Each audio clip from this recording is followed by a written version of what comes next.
Veeraiah BRS వైపు పొదెం చూపు. తెలంగాణ రాజకీయాల్లో ఒక్కోసారి ఒక నాయకుడి అడుగు ఒక నియోజకవర్గాన్నే కాదు, మొత్తం ప్రాంత రాజకీయ సమీకరణాలనే మార్చేస్తుంది. అలాంటి చర్చే ఇప్పుడు ములుగు నుంచి భద్రాచలం వరకు, భద్రాద్రి నుంచి పినపాక వరకు రాజకీయ వర్గాల్లో హాట్ టాపిక్ గా మారింది. ఆ చర్చకు కేంద్ర బిందువు మాజీ ఎమ్మెల్యే, సీనియర్ గిరిజన నాయకుడు పొదెం వీరయ్య. దశాబ్దాల రాజకీయ అనుభవం, కాంగ్రెస్ లో జిల్లా అధ్యక్షుడిగా బాధ్యతలు, ఎమ్మెల్యేగా సేవలు. ప్రస్తుతం తెలంగాణ అటవీ అభివృద్ధి కార్పొరేషన్ చైర్మన్ గా కొనసాగుతున్న పొదెం వీరయ్య ఇప్పుడు గులాబీ పార్టీ వైపు చూస్తున్నారా? ఇదే ప్రశ్న రెండు జిల్లాల రాజకీయాలను కుదిపేస్తుంది. ఒకప్పుడు భద్రాచలం కాంగ్రెస్ కు ప్రధాన ముఖ చిత్రంగా నిలిచిన పొదెం వీరయ్య ఎన్నికల్లో కాంగ్రెస్ అభ్యర్థిగా పోటీ చేశారు. అయితే విజయం మాత్రం దక్కలేదు. ఆ తర్వాత బీఆర్ఎస్ తరపున గెలిచిన తెల్లం వెంకట్రావు కాంగ్రెస్ లో చేరడం భద్రాచలం రాజకీయ సమీకరణాలని పూర్తిగా మార్చేసింది. ఇప్పుడు అధికారంలో ఎమ్మెల్యే తెల్లం వెంకట్రావే కీలకం. పనులు, పదవులు, పార్టీ వ్యవహారాలు అన్నీ ఆయన చుట్టూనే తిరుగుతున్నాయన్న అభిప్రాయం స్థానికంగా వినిపిస్తోంది.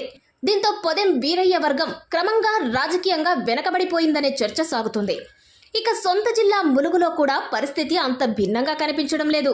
మంత్రి సీతక్క పార్టీలో పూర్తి ఆధిపత్యంతో ముందుకు వెళ్తుండగా పొదెం వర్గానికి గతంలో ఉన్న ప్రాధాన్యం తగ్గిందనే విశ్లేషణలు వినిపిస్తున్నాయి.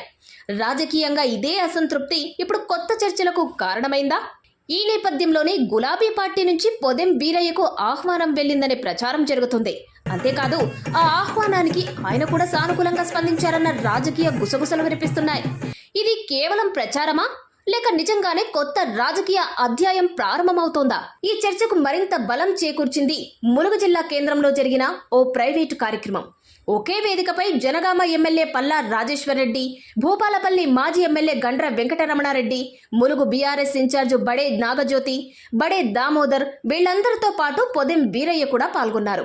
కేవలం హాజరే కాదు, సుమారు గంట పాటు అందరితో సన్నిహితంగా ముచ్చటించడం ఇప్పుడు రాజకీయ చర్చలకు ఊపిరిపోస్తోంది. ఇది మర్యాదపూర్వక సమావేశమా, లేక రాజకీయ సందేశమా అన్న ప్రశ్నలు కూడా వినిపిస్తున్నాయి.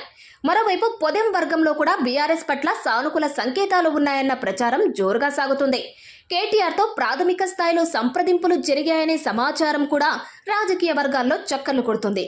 అయితే దీనిపై అధికారికంగా ఎలాంటి ప్రకటన మాత్రం వెలువడలేదు. ఒకవేళ పొదెం వీరయ్య నిజంగానే బీఆర్ఎస్ లో చేరితే ములుగు, భద్రాచలం, పినపాక ఈ మూడు గిరిజన నియోజకవర్గాల్లో బీఆర్ఎస్ కు కొత్త ఊపు వస్తుందా?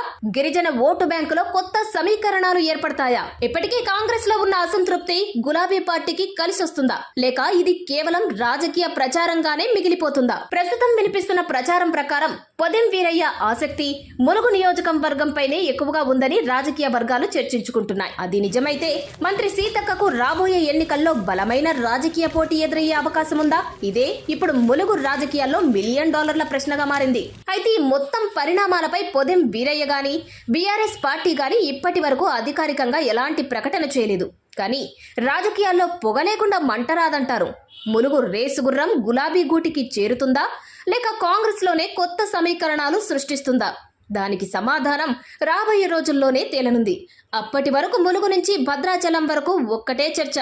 పొదెం వీరయ్య తదుపరి రాజకీయ అడుగు ఎటు అనేది తేలాల్సి ఉంది.